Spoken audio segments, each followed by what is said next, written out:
Well, I now have the additional privilege and pleasure of introducing a short interview we recorded earlier with the AI and crypto czar, David Sacks. I think to many of you in this room and watching all over the world, David Sacks is no stranger. I'll just highlight that in just a few months, we've seen a complete change in the tone and substance of the conversation around crypto in Washington. And I think a large part of the credit for that goes to David Sacks. So without any further ado, I give to you the AI and crypto czar, David Sacks. Hi, everyone. I'm Paul Grewal. I'm the Chief Legal Officer at Coinbase. And today I'm honored to be speaking with the venerable David Sacks, who serves as the White House AI and crypto czar, putting him at the helm of building a pro-crypto infrastructure for the United States and fulfilling the vision of President Trump of making the United States the crypto capital of the world. David, I think we can both agree crypto is at an unprecedented moment. We've had years of regulatory uncertainty and chaos under the previous administration. And now we have an administration that is committed to making America, as I said, the crypto capital of the world, and critically a Congress that sees the potential of this industry and of this innovation and taking bipartisan action to make that happen. There are so many debates and discussions that are folding right now in Washington that are going to shape the path of this transformational technology for years to come. I'd love to get your views on where we are, where things are headed, and anything else that this important audience needs to understand in order to make this vision a reality. So let me first of all just start again by saying thank you, David Sacks, for joining us. Well, Paul, good to be here. And I think we are at an incredible moment because we're about to get stablecoin legislation passed through the Senate. The Genius Act just passed a very important procedural milestone, which is the cloture vote, which means that it got over 60 votes in the Senate. And so that means there won't be a filibuster. I think it's on track to pass. And just getting any kind of crypto legislation passed through Congress with enough bipartisan support to, again, exceed that critical 60 vote threshold in the Senate. So it's on its way to the president's desk. I mean, this is a pretty incredible moment for the crypto community. And I think that not only will we get the stablecoin bill done, I think that the market structure legislation is coming up next. And I think there's a very good chance we'll get that done. And then separate from all of that is all the things we're doing on the regulatory side with all the departments and agencies. It's really been an incredible transition from where we were, let's say, a year ago, when the crypto community was under assault. Crypto founders were being debanked. Not only were their companies unable to get bank accounts, but they were being debanked personally as part of Operation Choke Point 2.0. We had, when we did the crypto summit at the White House a couple of months ago, there were founders who said that a year ago, they thought it was more likely that they'd be in the big house than the White House. I mean, they thought that, they were all being prosecuted, and because the SEC and the DOJ under Biden had taken this regulation through prosecution approach. They wouldn't tell founders what the rules were. They would just start prosecuting them. And then founders would have to figure out, okay, well, I guess, we can't do this anymore. So, it was very unfair. And I think the president really, sympathized with the crypto community. He himself had experienced unprecedented lawfare, and he could see that this lawfare approach was being taken with the crypto community. And he really wanted to stop it and provide regulatory clarity. And that's the thing that I've heard the most from the crypto community over the past couple of years is, look, just tell us what the rules are. We're happy to abide by the rules. We just want legal clarity. And the Biden administration was never willing to provide that. And as a result of that, all the innovation was being driven offshore. And so I think, it's our view at the Trump administration is we just want the rules to be clear. We want them to be fair. We want founders and companies to be able to easily abide by those rules. We want to protect consumers. And as a result of that, we want the crypto industry to blossom onshore and for the innovation to happen here. And I think we're well on our way to making that a reality. David, stop there. Clear rules that everybody can follow doesn't seem like a terribly controversial goal. With so much progress in such a short period of time since taking office, what's the mood like right now inside the office when it comes to crypto and crypto policy? I mean, I think it's very positive. I think, again, we're about to get legislation passed. I think we've made huge progress on the inside the agencies with rulemaking. And I think it's very positive. I mean, everyone's very optimistic right now. I mean, things have gone as well as we could have hoped. I mean, I knew that President Trump would be extremely supportive towards crypto. What we couldn't have known was how much bipartisan support we would get. And it looks to me like this, the stablecoin bill, the Genius Act, will be the first piece of bipartisan legislation that's able to pass in years. I mean, I can't remember the last time a bill got through the Senate with bipartisan support, enough to get 60 votes. So, I mean, I think things are going incredibly well for the crypto community. And again, I think it all started with President Trump's victory in the election and his leadership on this issue and his support for the crypto community. I think President Trump's leadership is unquestionable. Can I ask you, David, just taking a small step back, you're someone who's worked in so many cutting edge industries and on so many innovations throughout your career. When it comes to crypto, what convinced you that this was an important technology worth championing at the highest levels of government? So much so that you've made all kinds of sacrifices to personally make that happen. Well, I bought my first Bitcoin, I think it was like in 2010 or 2011. I think I bought it when it was, I think I remember the price. I think it was like $100 or $120 per coin. And so, I mean, this is something that I've been interested in and been tracking for a long time. And, crypto was one of the areas that I invested in. I was not, a full-time, like exclusive crypto investor, but it was definitely something that I was tracking and would invest in founders that I believed in. And I just thought this is an important area of innovation. Back in 2017, I actually helped co-found a company called Harbor, which was trying to do tokenized securities on the blockchain. I think back then it was just too early an idea. And the company ended up getting acquired, but it was something that, it was a use of blockchains that I thought was very natural and I can still see happening. I know a lot of people are trying to make that happen now. And I think the timing for that might be, and the timing for that might have finally arrived. But, this is a technology that I've always been interested in and think should be explored by founders. And, we want companies thriving in the space. And I saw what was happening to a lot of these founders being driven offshore, and I thought it was very unfair. And I just thought it should get fixed. And when this, I didn't expect to be going into government. I supported President Trump during the campaign.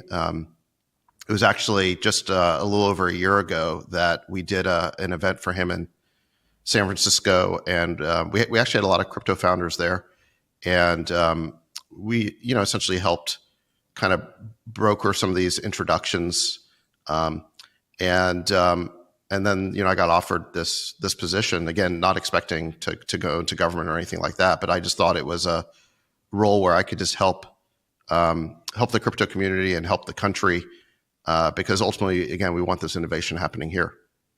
I don't think there's any doubt that the event at your home a little over a year ago was a watershed moment in the relationship between President Trump and this industry. David, you've worked now much more closely with the president than many, indeed most of us watching this conversation. What's your sense of what it is about crypto that resonates with the president and his values and his priorities in this administration?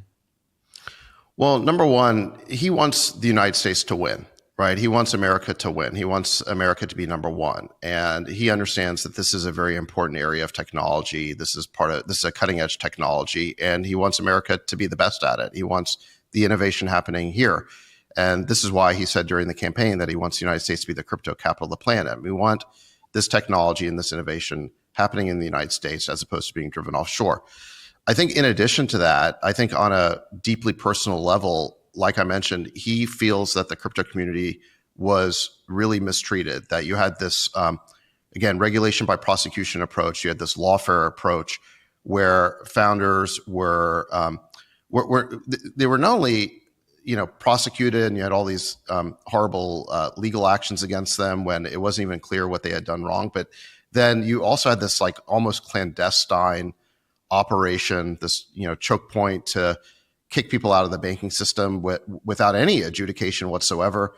And I think the president was subject to this unprecedented lawfare himself. And so I think that when he hears these stories about founders being mistreated this way, I do think that it resonates on some level with him personally, because I think that he was subject to such absurd and ridiculous lawfare. So in any event, I think that's just an extra dimension to it. But I think first and foremost, he wants the United States to be successful. And I think that means having all cutting edge technology, in the United States. Yeah, I think it's such an obvious and important element of an all of the above strategy for the U.S. to compete globally. David, I've always been impressed with your deep training in the law and your insights in the law. But to this audience, obviously, it's your background as an investor that I think is of greatest interest. Can I ask you, from the perspective of an investor, how do you see regulatory clarity really helping the average retail investor that may not have access to the opportunities and resources that many in this room have?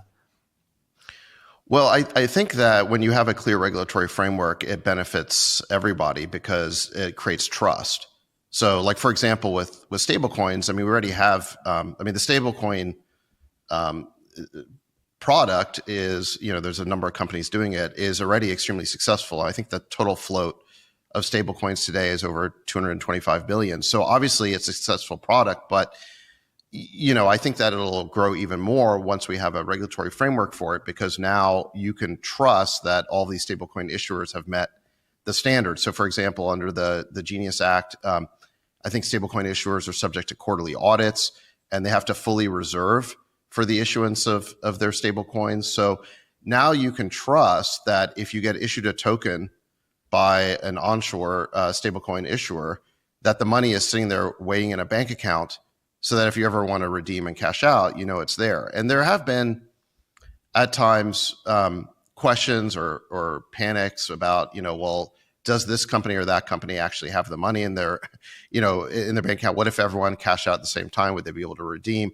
And when you have the regulatory certainty, it eliminates questions like that. So I think that it's just good to have this certainty. It protects investors, it protects stablecoin holders alike.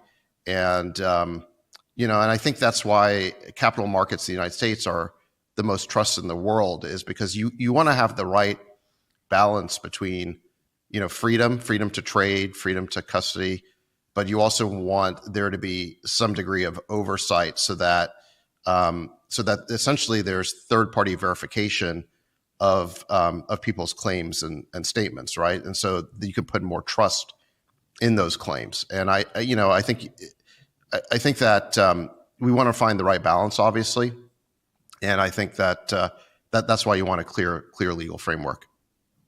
It's amazing how clarity can lead to confidence, and confidence can lead to liquidity. David, I'm eager to hear your thoughts as well on the market structure bill, and any thought and any ideas you have there about how you think a market structure bill will, again, promote not only that confidence we talked about, but adoption, which is obviously critical. Yeah. So the purpose of the market structure bill is to again provide clarity in terms of what's a security, what's a commodity, what's just a collectible. It's not an investment contract, and then providing rules around those things so that founders can easily comply with that. I think there's been a lot of ambiguity over the last several years in terms of what constitutes a security in this space. And that's because, crypto is a new thing. You have these tokens that serve a protocol and they provide functionality, but then, they're also traded on, secondary exchanges, and then you can also issue them and potentially use them for fundraising. So it is a new kind of thing. And I think that they've been kind of caught in the middle, and people haven't been clear about, again, what's an investment contract, what's not. Now, I think that problem, that those ambiguities were exacerbated during the Biden administration by just their hostile intent towards the crypto community. They did not want to work with the crypto community in terms of resolving these questions. They really just wanted to shut it down. And, one of the things I heard from crypto founders is that, things like, Gensler, the former chair of the SEC, would say things like, well, just come in and talk to us. We just want to work with you. And register. Yeah, just come in. And then founders would go in and talk to the SEC, and they'd have somebody from the enforcement division there just kind of taking notes.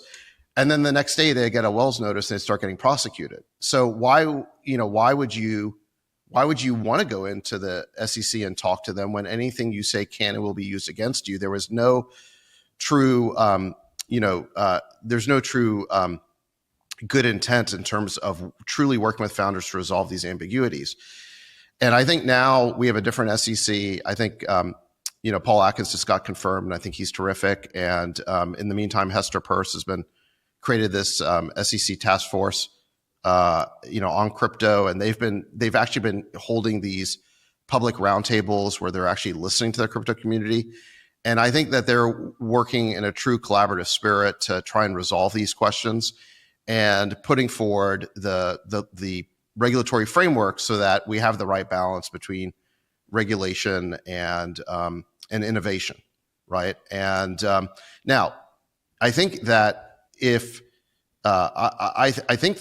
if we never had to worry about the other side ever regaining control, if we never had to worry about a future Gary Gensler at the SEC, I think that what Hester Peirce and Paul Atkins come up with would be fine. But the reality is that you just never know. And so I think that the purpose of the market structure bill in a way is to enshrine and make permanent the regulatory framework that they're coming up with now. And again, it's, if you're a founder and you're looking to create a company, you want to know that the legal situation, legal framework that you're operating under won't shift like quicksand in a couple of years. You want to know that this is going to be the framework for 10 or 20 years. And, because otherwise you might choose a jurisdiction to do your startup where that does provide that certainty. So, at the end of the day, I think the purpose of legislation is just to provide that stability. And it's precisely because it's so hard to get legislation passed that it also creates tremendous stability. Again, if you need 60 votes to pass something, it also takes 60 votes to change it. You could argue that in a way that's almost too high. It's kind of a supermajority standard. But if you do manage to get a bill passed, then it does provide tremendous stability in our system. And so I think there's, very good chance that, well, first of all, I think the Genius bill is going to pass. I think we will get that framework for stablecoins, and I think we will get that framework for market structure next. Solutions grounded in legislation, stability that is built to last. I can't think of a better theme to end this conversation on. David Sachs is the AI and crypto czar. He is a patriot, and he has been very generous in sharing his time with us today. So, David, I just want to say thank you for all that and more. Thanks, Paul. Yeah, great being with you today.